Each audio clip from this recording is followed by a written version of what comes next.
Okay, this is a presentation on succeeding in college. It also was presented on the very first morning of the orientation.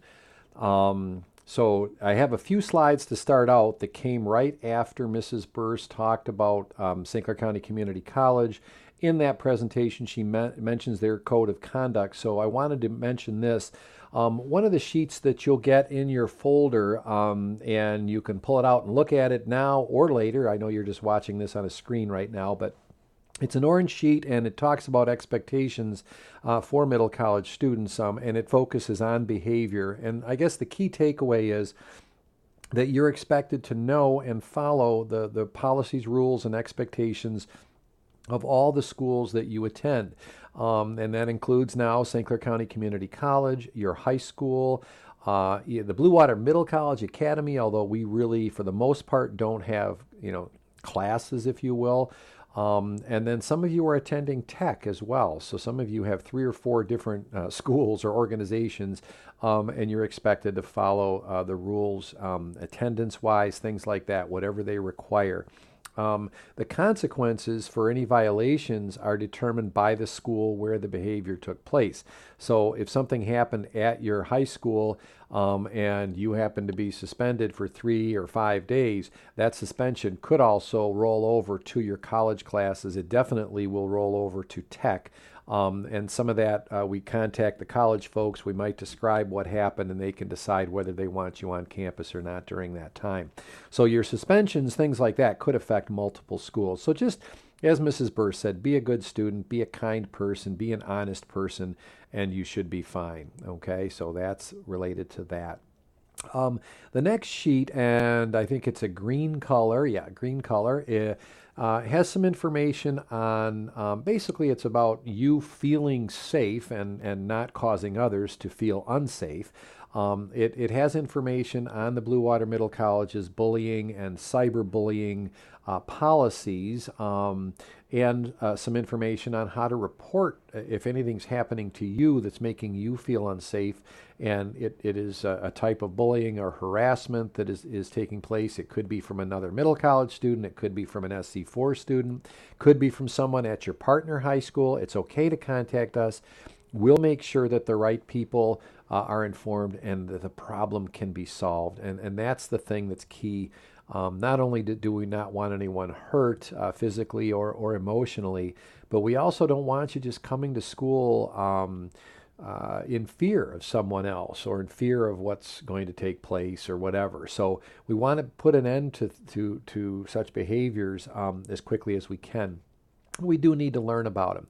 One of the really cool ways of doing that has been in place in the last couple of years, I asked students at the sessions, how many of you know about the OK to Say website? And very few hands went up, and it's really cool. I can't demo it right now because I'm recording a video, but if you go to oktosay.com, you'll see a link on that page, submit a report, and you click on that, you search for Blue Water Middle College Academy, we come right up, and then it just leads you through questions. You can do it anonymously, so you don't have to give your name, but obviously if more information is needed than what you provide, we may need to get in touch with you. I guess in short, I would hope that if you're feeling unsafe or something doesn't seem right in one of your classes or on campus or whatever it is, that you would come to one of the middle college staff members right away. Come to me, Mr. Ruiz, Mrs. Barr, Ms. Weimer, Mrs. Lawson, any of us. And then we'll gather some information and we'll take the next steps and we'll keep you informed along the way. We've had very few incidents happen. We've had some over the years, and we work with the college folks and in some cases the campus patrol, and the problem gets solved, and so the students feel safe. Okay, so that's information. So please read the orange and the green handouts when you get a chance. The yellow sheet has a table on it, and it's got some income levels and family members, number of family members, and so on. And this I'd like you to give to your parents or guardians. It really has to do with helping you become eligible for some services, some savings, if your family does not have a lot of financial resources, does not make a lot of money, or if mom or dad has a good job, but there's a lot of students, a lot of children in the family, and so on. So many of you, or some of you anyway, have qualified for free and reduced lunch over the years. If you qualify and you know that you continue to qualify, then you do not have to apply separately, for these benefits, if you will. But maybe something's happened in the last year or two where mom or dad have lost their jobs and something has caused there not to be as much money in the family. If you fall within those income ranges, and your mom or dad will know that, there's a link there to a page that where there's an application you can fill out. And feel free to just have them contact me. Some of the benefits for an older student like yourself going into 11th and 12th grade, after you take the SAT, if you want to retake it, that's about $50 now. You can get that fee waived when you register for the SAT if you show financial need. Also for college applications, in a couple of years from now, you'll be applying to colleges. And many colleges will waive the application fee, but you have to have evidence of financial need. And by fulfilling or submitting this application, then we can kind of justify that you have that financial need. There may be additional academic and planning support as well that's available for you.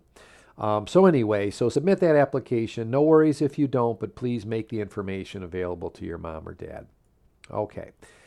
One of the things now as we talk about, and you're getting ready to start your college career, is what are some things to consider to help you succeed in college? And we spent, several different segments of the 2-day orientation talking about these things. But these actions listed on this page are very basic actions, but we've learned over the years that students who do these things, take these actions, generally will succeed in college. They'll pass their classes, they'll complete the degree, they'll get good grades, and if they want to, they'll go on to another university. So just in short, the things, and these can have multiple meanings, but and they're meant to have that, but basically show up, be aware, be advised, build relationships, improve, get involved, communicate, adapt, complete, and own it are actions for success. And we'll talk a little bit more about those. I don't know too much more in this video, but we'll also talk about them in future success sessions because they are important. Okay. We had an activity during the presentation where students got up, but we're not having you do that, of course. So I brought them back together. And then we talked about this. So I mentioned in another video to consider why you enrolled in the middle college. What were you hoping to get out of it? We had students think about this a little bit at the orientation, and we asked them to share some of their ideas. What would be their evidence at the end of the Blue Water Middle College Academy, a little less than 3 years from now? What would indicate that they had succeeded, that they were glad they did this? And so here are some of the things that they said and other students have said in the past. Oops, sorry. So they shared their ideas, and are some of the things that were mentioned. Completing a degree. Certainly, many of you, will say, well, you get a free college degree. Yeah, you're going to have to work for it, but you're not going to have to pay for it. So completing that degree would be an awesome success in this program. Possibly ending with a strong grade point average that can help you not only when you apply to a job, but also if you're applying to a 4-year university, to be able to say, I've got a strong, not only high school grade point average, but a college GPA as well. So that could be one of your indicators of success. Maybe it's something like participating in clubs or organizations. You might not say that now, but that could be something you look back on and say, you know what, some of my best memories and my best friends were made because I was part of the Zombie Defense Council or something like that. They've got some silly clubs here, but they're good. People get together and socialize. Maybe you build a strong relationship with a college instructor. I heard just a couple of weeks ago, got an email from one of our graduates, and one of her SC4 instructors helped her get an internship in her field, which is computers, during grade 13. That internship has since turned into a full-time job right after she graduated down in Texas, which is where she wanted to live. And she's making $45,000 a year, which is incredible for a student or a graduate who's 19 years old. But it came about because of that good relationship she had with one of her instructors. Balancing work and studies, that's one of your biggest challenges coming up, but that also can be one of the best outcomes is that you learn how to do this. So whether it's in the field of a job later, or you go on to a college or university, balancing all those things where you can succeed in all of them can be a great accomplishment. And meeting new people. A lot of folks, students at the end, report that they've met some of their best friends ever as part of the middle college. And hopefully you just have a good time. That's kind of part of meeting friends, eh? So there's a lot of ways that indicate success in college, credit transfers, things like that, being confident going on to a university. A lot of these things are mentioned, okay? The photo there that I mentioned, this student on the right, this young man actually was one of our first graduates, always wanted to be a meteorologist.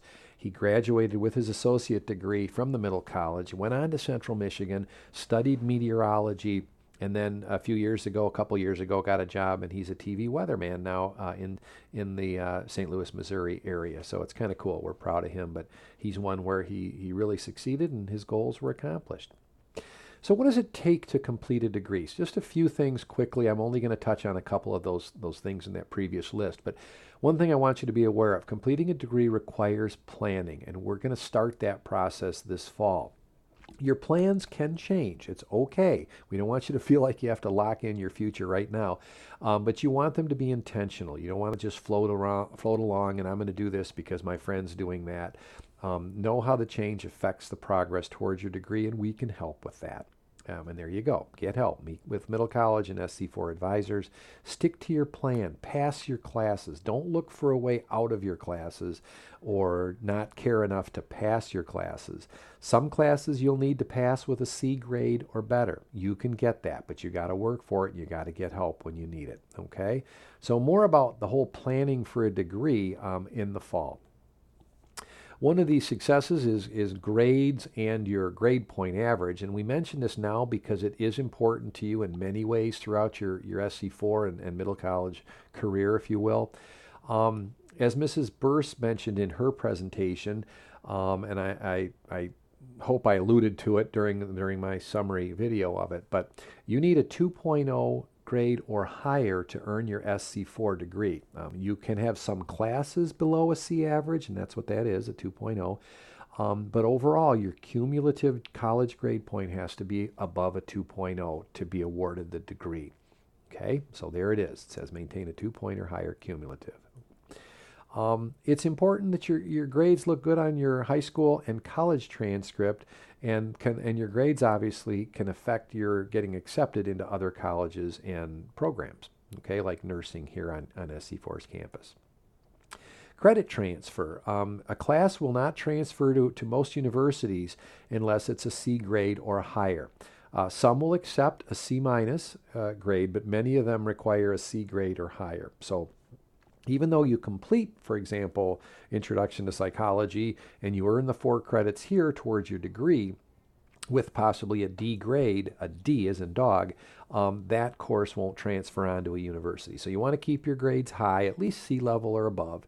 As Mrs. Burse said in her presentation, if your GPA drops below 2.0 for 2 semesters in a row, you'll be prevented from taking college classes for the next semester. So you'll have to sit out that next semester. Same thing with financial aid. If your cumulative GPA is less than 2.0, you will not qualify for many forms of financial aid. Now that doesn't impact you right now, but your GPA will carry over. So let's say you're at a 1.7 GPA and now you want to start paying for college classes in the future. You won't qualify right away. You'll have to get that GPA up above 2.0 on your own by paying for the classes by yourself. Okay. Grade-wise, just a little bit about your transcripts. This is a snapshot of one of our Algonac students' transcripts. The transcript is the Blue Water Middle College High School transcript, but you'll see that their Algonac grades in 9th grade and 10th grade are on the transcript. This is the top of it. The bottom of the page looks like this. Grade 11, you'll see there's Algonac grades and BWMC grades, and those are basically your college grades. That's the C column, okay? They all come together. So my point is your college grades will start impacting your high school grade point average. In many cases, it can actually help the student's high school grade point average. It's not that college classes are always harder, but you don't want them to pull your high school GPA down. So you'll see the college courses here show up. They all get factored in. And finally, at the end of grade 13, all your courses are college. You'll see there's no S column, S1, S2. It's just C1, C2. But they count here as high school grades and high school classes. Your college transcript, SC4s, will show you that at a later time. But obviously they count for college credits as well. Okay? So it's important to start strong. Many of you are taking introductory level classes, SD 140, College Success. Everyone should get an A or a B in that class, but everyone does not. And that's because there's assignments that need to be done, and many of our students don't take them seriously and get them in and blow them off and so on. So definitely that should be an A or a B course. Courses like Speech 101, Political Science 101, Introduction to Psychology. It's not that they're terribly easy, but they're not terribly hard either, and you should get good grades in them. You only have 2 college classes per semester, most of you, so take advantage of that. A little lighter class load when it comes to college. And in the future, the more credits you earn, the slower your grade point average moves. So that can work up or down. So if you start with your GPA higher in the mid 3-point range, A, B, even if you have a class that may be a C minus or a D, it's not going to pull your GPA down very much because you've already got so many credits in with a good grade. So start with it up, as we say. Okay? So it's safe to say that succeeding in college is a good thing. We've talked a little bit about the grades and so on. What does it take to succeed in college? And this kind of goes back to those actions for success, but these are things that the students actually reported, including working hard, motivation, determination, staying focused, taking notes, studying, being organized, be prepared, turn in work, good attitude, make time for school, ask questions, be on time. And the list could go on and on, but this is actually a pretty good list. So think of all those things. How many of them are actually things you can do, not things that you're born with or that you come in with? Maybe you don't come in with great motivation, but how many things can you actually do? And if we look at this, I'm just jumping ahead. In yellow, these are all actions. These are things that you can start doing at any point. I know it's not necessarily easy to start working hard in school if you haven't before, but you can. Maybe you're not a person that's asked a lot of questions in class, but you can start doing that, okay? So the point is, a lot of the means of success, or the ways to succeed in college, are things that you can do, actions that you can take. No one on this list ever said you have to be smart. Yes, it might help if science or math or writing, whatever it is, come more easy to you, and you come in with good grammar and all that. Yeah, you're probably going to get a little better scores in your papers, but you can do the things you need to correct those mistakes by just spending more time working on them. So it's your actions that make you a success in college. So finally, just on this last slide, I'm going to talk about some of the things that the middle college does to help you succeed. We will be laying these out in the weeks, months, and years ahead, but I just want you to see how we're trying to help you succeed. And these are some of the things we're required to do as a middle college program. First of all, you'll be taking College Success, a great course. You earn 2 college credits for it. It will transfer to a lot of schools, not all of them, but many, many schools we're hearing will take that because a lot of them have similar classes they require of their students. You're going to learn note-taking in College Success. You're going to learn some more about yourself, what motivates you, your goals. Are your goals realistic? You'll come up with a plan for the future, and just everything, even how to write an email to a faculty member. It's all in the textbook. It's all good stuff. So keep your head in the game on that course. Then we have success sessions. We'll have, I think, 3 this fall that are required, maybe 4. Your schedule is in the folder, so please look at that. The first one is September 6th, so just a few weeks away. You're going to need to come back to campus that Friday, and we'll have more on that later. But you have 2 options. I'll be emailing information about those in another week or 2. We provide individual guidance and mentoring. I talked about planning being important. We love doing that. We sit down with you one-on-one. But it's up to you to contact us and schedule those appointments, okay? We don't schedule all 600 students. Your schedules are too varied. We can't just call you out of class like they can do at high school. So, but we provide individual guidance and mentoring for you. Your parents can come along, and really that leads to great success. Some students will be required to check in, to come in for a short meeting with Mrs. Barr, Miss Weimer, maybe Mr. Ruiz, if you're not doing well in class. We're going to reach out. We want you to do well. And these are not meetings to get down on you and make you feel bad and yell and all that. We don't. We want you to just start from where you are and make plans to do better the next week, the next month, the next semester. Okay, so some of you will be required to check in. You're going to work on developing your educational development plan. And EDP basically is what you're doing when you research in career cruising and you identify careers and colleges and things like that. Basically, you're laying out a plan that leads to better choices. It leads to more motivation. So each year you have to update your EDP, and we'll work with you on that very shortly. And that ties into the second one, which is helping you focus where you're going. Because some of you have ideas of what you think you want to be, but you don't know exactly what that means, and we can help you find that out. We share information via email, online on the website, in many different ways, but it's important that you do check email because there's important information shared, either individual things just for you specifically or information for the whole group. And then the website, bluewatermiddlecollege.org, has all kinds of information, and sometimes we'll just direct you to one of our web pages for the information if you have questions. But I'm not going to link to that right now, but I recommend that you go there. We demonstrated it at the orientation session. Okay, that's it. This talks about the skipper's card photo, but you will get that done during your campus tour. So with that, we're going to end this video.